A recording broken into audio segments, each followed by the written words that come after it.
Okay အားလုံးပဲမင်္ဂလာပါကျွန်တော်ဒီနေ့ရောဒီမှာကြည့်ကျွန်တော်ခေါင်းကိုပဲကြည့်လိုက်တော့ကျွန်တော်ရှစ်လို့ရှောက်ကြည့်နေခေါင်းကမငြိမ်ဘူးဆိုတော့ဒါဘယ်လိုဖြစ်နေလဲဆိုတော့ကျွန်တော်ဇွန်းဆွဲပြမယ်ရွှေကျွန်တော်ရောက်နေတဲ့ကဘာကြီးကိုကြည့်လိုက်ကျွန်တော်ပုံမှန်ဆောင်းနေရ Minecraft မဟုတ်ဘူးကျွန်တော်ရောက်နေတဲ့ကဘာကြီးကတော့ 2D Minecraft ကြီးရဲ့ပါဖြစ်ပါတယ်ဆိုတော့ဒီမှာကျွန်တော်ဂိုးကတော့ကျွန်တော်ရဲ့ဂိုးကကျွန်တော် Minecraft ရဲ့ဒီ Minecraft ထဲမှာကျွန်တော် Diamond ရှာသွားမှာဖြစ်ပါတယ်ခင်ဗျာကျွန်တော်Minecraft ကဟိုဘက်သွားလို့ရမယ်အနောက်သွားလို့ရမယ်ရှေ့သွားလို့ရမယ်ကျွန်တော်နှစ်နေရာပဲသွားလို့ရမယ်ပေါ့နော်ဆိုတော့ကျွန်တော်အိုင်းနေပိုင်းညာရှာရင်တော့အောက်ထဲမှာဆင်းပြီးတော့သွားဆိုတော့ဟိုမှာဝက် Okay ထားပါတော့ဆိုတော့ကျွန်တော်ဒီထဲကိုစောင့်မှာဖြစ်ပါတယ်ဒီ game ကတော့ကျွန်တော်တို့ Minecraft 2D ပဲဖြစ်ပါတယ် yeah ဆိုတော့ကျွန်တော်ရဲ့ channel ကို subscribe လုပ်ဖို့မမေ့ကြပါနဲ့ကျွန်တော်ဒီလ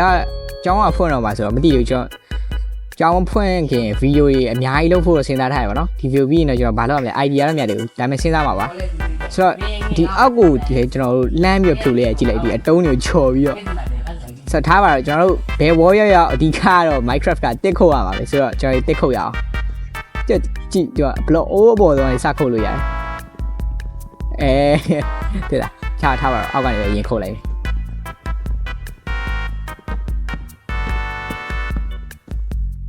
Okay တက်သားရပါပြီဆိုတော့တက်သားရပြီဆိုရင်တော့ကျွန်တော်တို့ပုံမှန် craft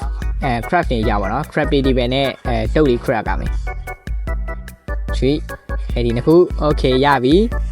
ပြီးရင်ကျွန်တော်တို့ကြောက်တုံးကတော့ဟိုအောက်မှာပဲရှိရပြခဏကျွန်တော်အရှိနာကိုသွားကြည့်အောင်မိုင်းတွင်းထဲမှာပဲဒီနာပိတ်နေရမထူးပါဘူးကျွန်တော်အဲ့ဆိုအောက်ဆင်းပြီးတူးမှပဲထင်တယ် Okay နောက် craft တွေပဲချမယ်ပြီးရင်Wooden pickaxe wooden pickaxe Okay ရပြီပြီးရင်ကျွန်တော်လုပ်မယ်တူးမယ်ကြောက်တော့တူးမယ်စပြီးတော့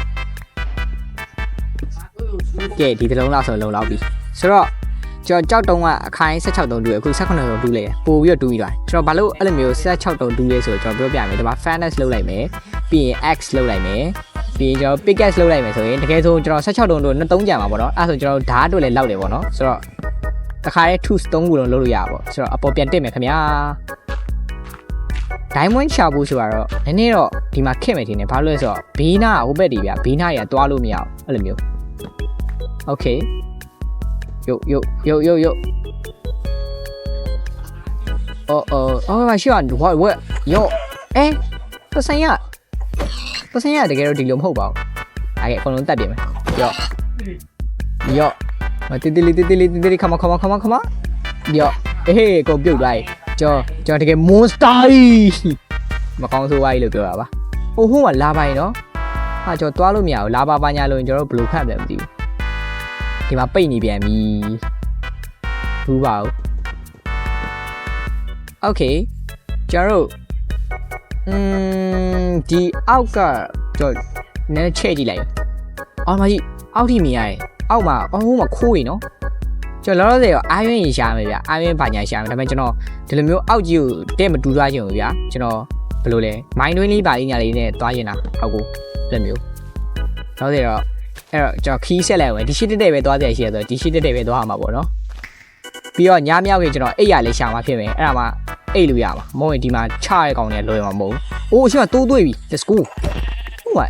နာဘာဖြစ်လို့တေးလဲဘယ်လိုတေးနေရလဲမသိဘူးbro တိုးကြီးပြုတ်ကြလာရောမိုးပေါ်နေဘယ်လိုပြုတ်ကြလာဟာစားပြီ Minecraft ကဘယ်လိုလို့ဒီမှာရောတေးပြီးလိုက်ရဘယ်လိုလို့တိုးရမိုးပေါ်နေပြုတ်ကြလာတော့ငဆန်းကြီး bro ကြီးထူးဆန်းလိုက်တာနည်းနည်းမဟုတ်တော်လေးကိုထူးဆန်းတယ်လို့ပြောလိုက်ရဘာလို့ဆိုတိုးရမိုးပေါ်နေပြုတ်ကြရေးတေးလား what the hell Okay ဒီမှာဒီအောက် AC ခုံအိုးအိုးတွေး9တုံးကျော်ပဲကြံခဲ့ no တေးသွားလိုက်မယ်နော်အပေါ်ပြန်တက်ပဲ bro ကျွန်တော်ဘလို့လဲတကယ်တော့ကျွန်တော်အချိန်ပါပြီးတော့ခုံလိုက်ပါတယ်ဟိုးအောက်ထဲကြီးကပြုတ်ကြသွားတော့တေးပြီးပဲတခါရဲအဲ့ဆိုဗီဒီယိုကအံ့ပြီသွားပြီဗီဒီယိုကတော်ဒီတော့မတေးတာကန်ကောင်းသွားရပေါ့မင်းရောက်ကျွန်တော်အခုဒီမှာမျက်နှာကိုရောက်လာပြီဗျမြင်းမဟုတ်ချောင်းလေးကိုပဲပြောလိုက်ရတယ်။ဒီမှာကြီးငါးကြီးကကျွန်တော်ကိုခန္ဓာကိုယ်ထဲကိုကြီးနေတယ်။ကြည့်လေအောင်။ယော့။နောက်တော့ယော့။ Okay ရသွားပြီ။ ကျွန်တော်ဒီနာကအောက်မှာလဲဘာမှမရှိဘူးเนาะโอเคအရှိပဲစစ်သွားကြပါပေါ့ကျွန်တော်အားရင်းတော့တော်တော်လေးလိုချင်နေမိုးကလည်းချုပ်နေဆိုတော့အဲ့ဆရာအိုးရှင်းပါ bro green bottle အိုး green bottle let's go အာ chat chat right ကလေးလည်းလမ်းနေတာမရဘူး what the hell bro ကျွန်တော်တို့ဘဝကြီးကခါလိုက်တာ green bottle တွေ့ရပြီးတော့ chat လည်းတွေ့ရဒါပေမဲ့မြင်တာမြင်မကျင်ရဖြစ်နေပါတော့ဖွင့်လို့မရ chat ကမထူအဲ့ဆိုတော့ခရီးစေုံပဲရှိရော bra စီမပြေလိုက်တာကျွန်တော်ဒီမောဆိုတာနည်းနည်းတောင်စိတ်တူပဲဗျအဲ့ဒါမျိုးဆိုရင်တော့သွားမယ်ဗျတော့အရှိဝဲစစ်ကြပါပေါ့ဝိသွားမယ်ပေါ်တက်ပါโอเคကျွန်တော်အခုတော့ညရောက်နေပြီညရောက်နေဆိုရင်ကျွန်တော်တို့ဒီအရှိမှာပြောင်းအောင်ရှိရပါတော့ပြောင်းအောင်ကနေဆို monster လာတယ်ဒီဘက်ကကိုယ့်ကိုပိတ်လင်တော့ရအောင် monster တွေတက်ရနေမလားဗျသူဟိုဘက်ဘေးတွေကနေပဲသူတို့လာမှာလောဆယ်ကျွန်တော်တို့စားစာကြီးกินမယ်စားစာကြီးချစ်မယ်ကျွန်တော်နောက်ကျရင်စားစာလိုပါပေါ့နော်โอเคရပြီပြီးရင်ကျွန်တော်တို့800 craft ကမယ်ဗျ800ကပေါ်မှာတင်ပြီးတော့ craft ဟောရိုက်ဒီပေါ်မှာ800လေးကို craft လိုက်မယ်အိုးကျွန်တော်သိပြီကျွန်တော်လောလောဆယ်မအိတ်သေးဘူးဗျာမအိတ်သေးဘာလို့လဲဆိုတော့ကျွန်တော် monster ကိုဘယ်လိုချမလဲကြည့်ချင်သေးโอเคနည်းနည်းမောင်သွားပြီ monster တွေသွားရှာရအောင်ဒီမှာတော့ပြောင်းအောင်ရှိရဆိုတော့ဟိုဘက်ခဏသွားကြည့်အောင်အဲ့ဘက်မှာ monster ရှိမလားပေါ့နော်ကျွန်တော်ကြည့်တဲ့လောက်တော့ဘာမှမရှိဘူးထင်တာပဲဆိုတော့မထူပါဘူးဒီဘက်က crab တွေပဲဖြိုပြီးတော့ပဲဟိုမှာ monster ရှိလားသွားကြည့်ကြပါပေါ့ okay ကျွန်တော်ဒီဟာကိုကျတော့ဒတိုင်းသွားလို့မရအောင်နော်ဒတိုင်းသွားလို့မဖြစ်အဲ့တော့ကျွန်တော် track door လေးလုပ်ပြီးတော့သွားမှရှင်တယ် track door လေး okay ရပြီ okay ရပြီအောက်ကိုရှော့သွားဟိုမှာပင်ကြီးနောက်တွင်ပိတ်နေဒုက္ခပဲဒီပိတ်ကြပါဘရိုကြီးရပါကျွန်တော်ကြာခုတ်ပြီးတော့သွားလို့ရပါ okay creeper နေခဏလေးယောမပေါက်နဲ့ bro ပေါက်သွားတယ် no ကျွန်တော်တက်မလို့ဗျာရောက်စင်း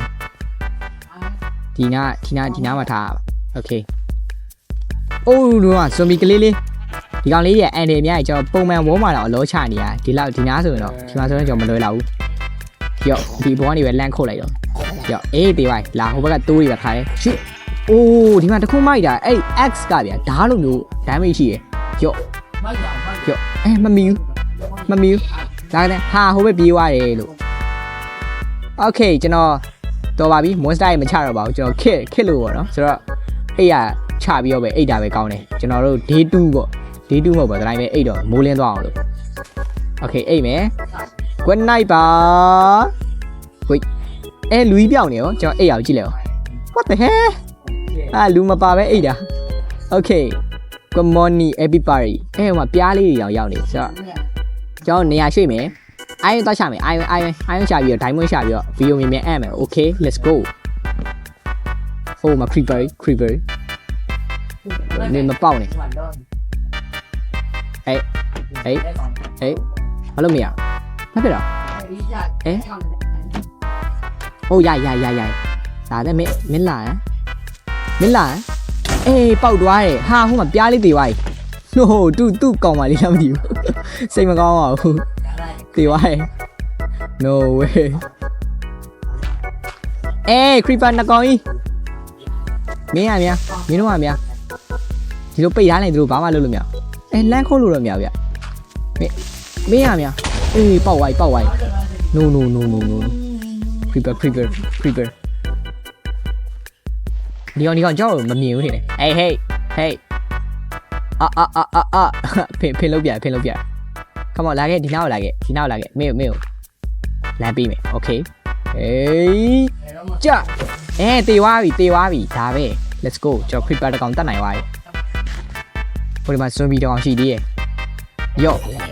တချစ်တယ် what the hell ဒမ်းမီကျန်းလိုက်တာ what the fuck bro ကျွန်တော်သွားလို့မရပါဘူးဆိုတော့ရွာကြီးတွေ့ရ oh my god ရွာကြီးကျွန်တော်ရွာထဲကဘယ်လိုသွားရမှာတော့ no ဒီမှာ villager တကောင်ပါလားဆောနာ villager ဘယ်လိုတေးသွားလဲတော့မသိဘူးမရွာကြီးကျွန်တော်သွားကျင်တာကျွန်တော်ဒီ mod ဆိုတာအဆင်မပြေဘူးဒီမှာလေးနောက်တဲ့ villager တကောင် Okay ကျွန်တော်တို့အိုးဒီအောက်မှာ iron ကျွန်တော်အောက်ကိုပဲတူးလိုက်ရအောင်အိုးရပြီ Okay iron နေရပြီပြီးကျွန်တော်ဒီအောက်ပဲတွားတူးလိုက်ရအောင်ဘာလို့ဆိုတော့အပြင်သွားအပေါ်ကြီးလျှောက်သွားနေလေဘာမှတွေ့အောင်ကျွန်တော်ပြဒီလိုဒီမော့နဲ့ဆိုတာနည်းနည်းတစ်မျိုးကြီးပဲဟို Mario game ဆော့နေရတယ်လို့ဟို Minecraft နဲ့ဟိုတစ်ပင် game တွေလေ Terraria လာပါလေအဲ့ဒါနဲ့လည်းသွားတူတယ်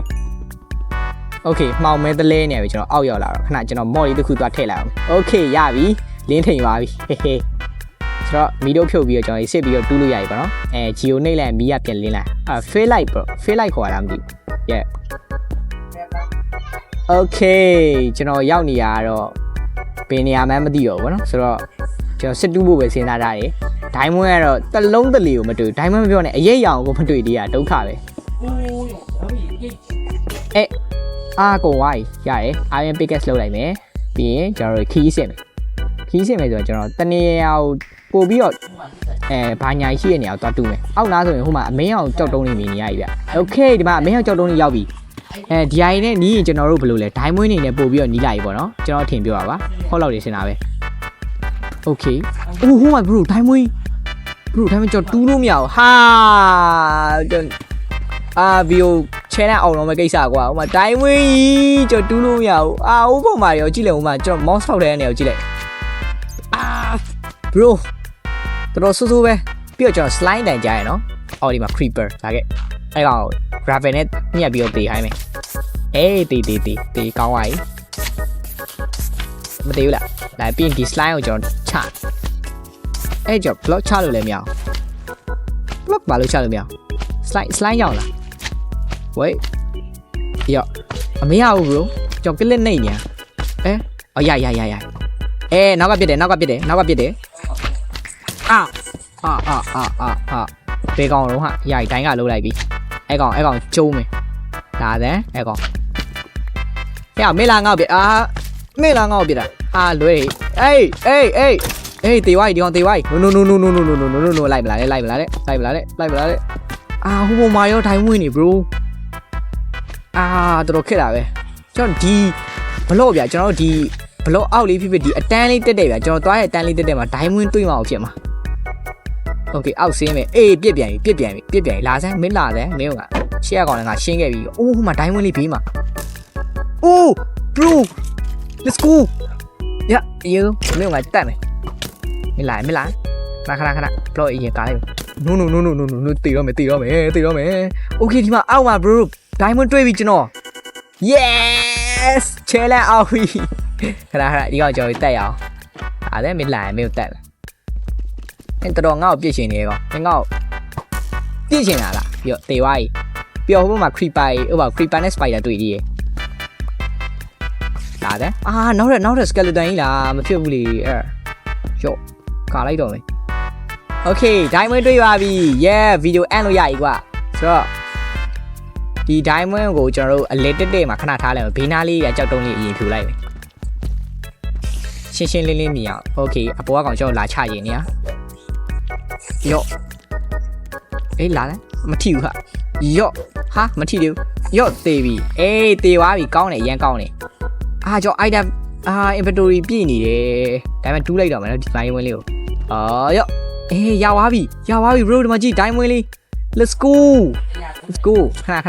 ဏရပြီအားလုံးပဲဒီနေ့ဗီဒီယိုကကျွန်တော် Diamond ရသွားပြီဖြစ်ပါ yeah challenge အောင်သွားပြီပေါ့နော် let's go yeah ဆိုတော့ကျင်းခေါင်းအထင်ရခဲ့ oh no okay ဆိုတော့ဒီနေ့ဗီဒီယိုကဒီလောက်ပါပဲအားလုံးပဲအဆုံးထိကြည့်ရှုပေးကျေးဇူးတင်ပါတယ်ကျွန်တော်ရဲ့ channel subscribe လုပ်ဖို့မမေ့ပါနဲ့အားလုံးအဆုံးထိကြည့်ရှုပေးတဲ့တကယ်ကြီးပါကျေးဇူးတင်ပါတယ်အားလုံးပဲ bye bye ပါခင်ဗျာ see you အာပါချစ်တယ်နော်အာပါအို